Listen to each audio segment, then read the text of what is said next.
Hello दोस्तों। आज का ये ब्लॉग थोड़ा अलग है और थोड़ा पर्सनल भी।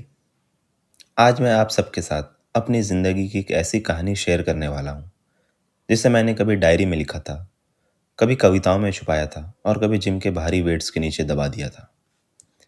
ये कहानी कॉलेज के दिनों से जुड़ी है, लेकिन मैं इसे शुरुआत से नहीं बल्कि पीछे से शुरू करना चाहता हूँ, क्योंकि ज़िंदगी में कई बार हम आखिर को समझ कर ही शुरुआत को समझ पाते हैं।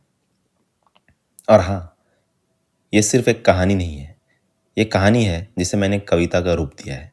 इसलिए हर एपिसोड में मैं एक कविता लेकर आऊँगा और आप लोगों को कमेंट्स में बताना है कि आप इस कविता से क्या फील, क्या प्रिटेंड और क्या रिलेट कर पाए। तो चलिए, आज मैं शुरुआत कर रहा हूँ उस आखिरी कविता से जो मैंने कभी उस खास इंसान के लिए लिखी थी। एक दिन मैं लिखूंगा अपना आखिरी खत उसको। लिखूंगा कि नहीं बन पाया मैं जो तुम्हें चाहिए था हमेशा से। लिखूंगा कि अगली बार जब हम मिलेंगे तो अनजान बनकर मिलेंगे, बिना सवाल, बिना शिकायत। लिखूंगा कि अब मैं लड़ूंगा नहीं कभी, क्योंकि कुछ लड़ाइयाँ जीत कर भी हार जाती हैं। मैं लिखूंगा अपना दर्द उसको, दोनों हाथों को ऊपर कर शब्द डाल दूंगा नीचे उसके पैरों में सारे, उस आखिरी खत में जो मैं उसको लिखूंगा। मैंने ये कविता इसलिए लिखी थी क्योंकि मुझे बहुत पहले समझ आ गया था कि लोग बदलते हैं। कई बार हम जिस रिश्ते को अपनी सबसे बड़ी सच्चाई समझते हैं वो असल में सिर्फ एक भ्रम होता है। और जब अचानक एहसास होता है कि वो रिश्ता शायद कभी था ही नहीं, तो दिल टूटता है। लेकिन मेरी कहानी में मैं टूटता नहीं हूँ। मैं बस बैठकर ये सोचता हूँ कि लोग सही चीज़ों को सही समय पर समझ क्यों नहीं पाते, और यही ना समझना हमें आगे बढ़ने से रोक देता है। आज अगर आप मेरी ज़िंदगी को देखें तो मेरा दिन बहुत सिंपल तरीके से शुरू होता है।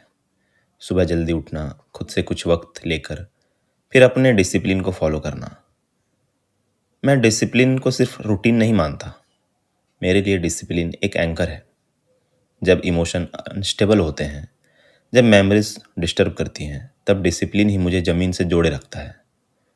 मैं जिम जाता हूँ, काम करता हूँ, खुद पर काम करता हूँ, क्योंकि मुझे पता है अगर मैं अपने ऊपर कंट्रोल नहीं रखूँगा तो मेरी ज़िंदगी मुझ पर कंट्रोल कर लेगी। डिसिप्लिन से ही मन की शांति आती है, सेल्फ कंट्रोल आता है और सबसे ज़रूरी खुद पर भरोसा लौटता है। जब हमें एहसास होता है कि किसी रिश्ते में हमें धोखा मिला, तो सबसे पहले सवाल उठते हैं, मेरी गलती क्या थी, मैं कम कहाँ रह गया। लेकिन वक्त के साथ ये समझ भी आती है कि हर रिश्ता निभाने के लिए नहीं होता। कुछ रिश्ते बस हमें मजबूत बनाने आते हैं।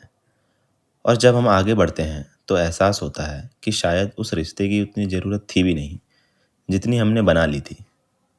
अब मैं पीछे नहीं देखता, मैं सीख लेकर आगे बढ़ता हूँ, बिना गुस्से के, बिना नफरत के। तो दोस्तों, आज की इस कहानी को यही नहीं बल्कि अपने अंदर लेकर ख़त्म करते हैं, क्योंकि कुछ कहानियाँ कैमरे पर ख़त्म होती हैं लेकिन दिल में चलती रहती हैं। आज मैं जहाँ भी हूँ, जिस भी हालत में हूँ, वो किसी एक रिश्ते की वजह से नहीं बल्कि उन लेसन्स की वजह से हैं जो मुझे चुपचाप मिलते चले गए। ये ब्लॉग सिर्फ मेरी कहानी नहीं है, ये उन सब लोगों की कहानी है जो टूटे हैं लेकिन फिर भी उठे हैं, जो चुप हैं लेकिन कमज़ोर नहीं। अगर आप भी इस वीडियो में अपने आप का कोई हिस्सा देख पाएँ तो समझ लेना कि आप अकेले नहीं हैं।